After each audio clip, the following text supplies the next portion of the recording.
Assalamualaikum bapak-bapak dan ibu-ibu karyo sekalian. Gua adalah Hara dan wilayah Jalisco tahun 2026 tetap jadi titik panas dalam peta kejahatan terorganisir di Meksiko. Di balik aktivitas ekonomi dan kehidupan kota yang kelihatan normal, ada konflik yang terus bergerak di bawah permukaan. Salah satu faktor terbesar yang mempengaruhi situasi ini adalah setelah melemahnya struktur kepemimpinan kartel CJNG setelah El Mencho itu tewas. Kematian seorang pemimpin kayak gini biasanya nggak langsung menghentikan seluruh operasi kartel. Yang justru terjadi itu biasanya adalah perebutan pengaruh, penyesuaian aliansi, dan respon kekerasan dari jaringan yang masih loyal. Dalam konteks CJNG, situasi itu membuka ruang ketidakpastian yang jauh lebih kompleks. Ketika sebuah organisasi kriminal itu kehilangan figur sentral, masalahnya bukan hanya soal siapa yang menggantikan posisi itu. Yang lebih bahaya adalah apa yang terjadi selama masa transisi. Komandan lapangan, operator lokal, dan jaringan pendukung itu bisa saling curiga. Sementara kelompok rival itu mencoba manfaatin celah untuk merebut wilayah. Dalam kasus-kasus di Meksiko, kekerasan itu biasanya terjadi karena perebutan koridor narko, jalur distribusi, sumber dana ilegal, dan kendali wilayah strategis. CJNG ini bukan hanya terlibat dalam perdagangan narko aja, tapi juga pemerasan dan berbagai aktivitas kriminal lainnya. CJNG ini dianggap sebagai salah satu kartel yang paling kuat dan paling mematikan di Meksiko. Reputasi itu dibangun bukan hanya dari kemampuan logistik dan persenjataan mereka aja, tapi juga penggunaan kekerasan sebagai alat dominasi dan intimidasi. Dalam konflik kartel, warga sipil itu selalu jadi pihak yang paling rentan. Mereka bisa aja terjebak di tengah perebutan wilayah, tekanan ekonomi, pemerasan, atau korban salah sasaran. Ketika kekuatan bersenjata itu beroperasi di sebuah daerah, masyarakat lokal itu biasa dipaksa hidup dengan ketakutan dan membatasi aktivitas mereka sehari-hari. Di wilayah kayak Jalisco dan negara bagian lain yang terdampak, efek paling nyata itu bukan hanya terjadi karena persaingan antar kelompok, tapi juga karena melemahnya ekonomi lokal dan naiknya tekanan terhadap bisnis kecil serta komunitas di pedesaan. Secara politik kriminal, kematian seorang pemimpin besar itu hampir selalu memunculkan dua kemungkinan utama. Dalam kasus CJNG, kematian El Mencho itu memicu gelombang kekerasan dan respon terkoordinasi di berbagai wilayah. Artinya, ancaman itu enggak otomatis hilang ketika satu tokoh besar itu tumbang. Justru pada fase kayak gini, kekerasan itu bisa jadi makin acak, lebih sulit diprediksi, dan bahkan lebih berbahaya bagi masyarakat umum. Itu sebabnya transisi kepemimpinan di kartel CJNG bisa lebih nggak stabil daripada saat satu bos itu sedang berkuasa penuh. Pemerintah Meksiko itu sekarang sedang menghadapi tantangan besar dalam menekan kartel bersenjata kayak CJNG. Penindakan terhadap kartel di Meksiko itu dapat hambatan serius karena jaringan mereka itu luas banget, adaptif, dan punya kemampuan membalas dengan cepat. Kalau diringkas secara jujur ya, inti masalahnya bukan tentang satu video serem yang menyebar atau satu tokoh figur kartel yang tewas. Masalah utamanya itu adalah dari ekosistem kekerasan yang terus hidup dari perebutan wilayah, uang ilegal, dan pemanfaatan rasa takut. Jadi ketika El Mencho itu tewas pada Februari 2026 yang lalu, yang muncul itu bukan malah akhir dari CJNG, melainkan fase baru yang jauh lebih tidak pasti dan berpotensi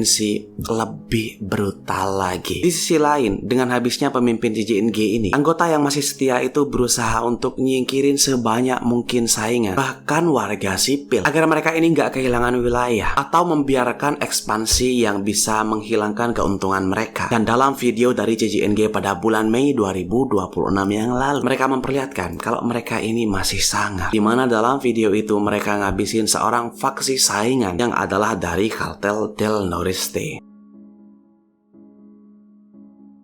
Videonya berdurasi 1 menit 42 detik yang direkam siang hari di lahan kosong. Terlihat banyak sekali Pak Karyao CJNG. Saya rasa ada belasan orang. Mereka pakai pakaian taktis. Di tanah ada seorang pria yang nggak pakai baju, tangannya diikat kencang ke belakang, badannya diinjak, ditahan. Lalu seorang Sicario melakukan sayatan di bagian dada korban. Ya, bukan dengan cara yang halus ya, agak kasar, ditancep-tancepin. Pada detik ke-30, Sicario berhasil membuka dada korban dan dengan pengalamannya dia ngeluarin jantung korban. Dan ketika dibuka nih ya, jantungnya hanya keluar dikit. Jadi dipotongnya dikit-dikit. Sedikit dipotong, lalu ditaruh di badan korban, lalu dipotong lagi. Nah, di momen serem ini korban ini masih hidup. Dari wajahnya kelihatan kalau itu sakit banget. Lalu video berpindah ke paruh kedua di mana korban ini udah meninggal. Organnya udah dikeluarin seluruhnya. Lalu si Karyo berusaha mengkelek leher korban, tapi sampai videonya berakhir, dia itu nggak berhasil. Di akhir video, kamera menyorot ke beberapa Pak Karyo di belakang kamera. Iya, beberapa masih usia muda, dan ada wanita yang saya kira usianya masih di bawah 25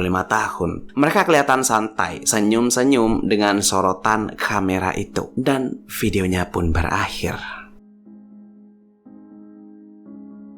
Saat tokoh kayak El Mencho ini hilang, tur yang awalnya itu solid bisa aja retak dari dalam. Retaknya itu nggak selalu harus terlihat langsung. Sebagai masyarakat, di luar yang terlihat itu mungkin hanya semakin banyaknya patroli oleh polisi, serangan balasan, atau berita baku tembak. Tapi di dalam jaringan, yang sedang berlangsung itu adalah perebutan pengaruh, pembuktian loyalitas, dan perebutan wilayah. Di dalam dunia kartel, kekosongan kekuasaan itu bisa jauh lebih berbahaya daripada kepemimpinan yang otoriter. Dalam konflik kartel itu, kekerasan itu bukan hanya karena ledakan emosi, tapi itu dipakai sebagai bahasa. Tujuannya itu bukan hanya untuk ngabisin lawan, tapi juga ngirim pesan ke faksi yang lain, bahkan juga bagi anggota sendiri, aparat, dan masyarakat luas. Karena itu aksi brutal itu bukan sering muncul karena kebetulan, tapi emang untuk dipertontonkan. Di titik ini nih, banyak orang yang salah paham. Orang-orang mengira kalau kebrutalan itu semata-mata kegilaan personal. Padahal kayak ekosistem di CJNG, kekerasan itu punya fungsi strategis. Itu menegaskan siapa yang berkuasa, siapa yang boleh masuk, dan siapa yang harus takut. Ini bukan tentang pembenaran, tapi penjelasan tentang cara kerjanya. Salah satu hal paling penting dalam perang kartel adalah wilayah. Bukan hanya kota besar, tapi juga jalur logistiknya. Karena itu, konflik di Jalisco, di Michoacan, dan wilayah lain sering meledak bukan karena hanya satu faktor alasan aja, melainkan karena perebutan ekonomi yang sangat besar dan bahkan mencakup aspek-aspek di pemerintahan. Ketika jalur itu terganggu, dampaknya langsung terasa. Kayak harga keamanan jadi naik, maksudnya pajak keamanan dari kartel ya. Terus tekanan ke warga lokal itu jadi meningkat, dan kelompok kriminal itu jadi cenderung untuk menutup ruang kompromi. Dalam situasi kayak gini, masyarakat sipil itu biasanya terjepit dalam dua ancaman sekaligus: kekerasan dari kartel dan keterbatasan perlindungan dari negaranya. Jadi secara umum ya, kematian seorang pemimpin kartel itu biasanya menghasilkan dua hal. Pertama, organisasi itu mencoba menyatukan diri dengan pemimpin baru, atau justru pecah jadi bagian-bagian yang saling curiga. Dalam kasus JJNG pada laporan 2026 menunjukkan adanya perpecahan di internal kartel. Kalau dilihat dari jauh, apa yang saya omongin dari tadi ini emang kayak perang kartel. Tapi kalau dilihat lebih dekat lagi, ini sebenarnya nggak lebih tentang kekosongan kekuasaan. Dan disitulah inti masalahnya. Ketika kekuasaan itu dibangun dari rasa takut, maka saat satu nama jatuh, ketakutan itu juga nggak ikut hilang. Itu hanya berpindah bentuk, nyari sasaran baru, dan bikin konfliknya itu terus berputar-putar. Baik, saya rasa cukup. Tetaplah aman, dan makasih udah nonton sampai akhir.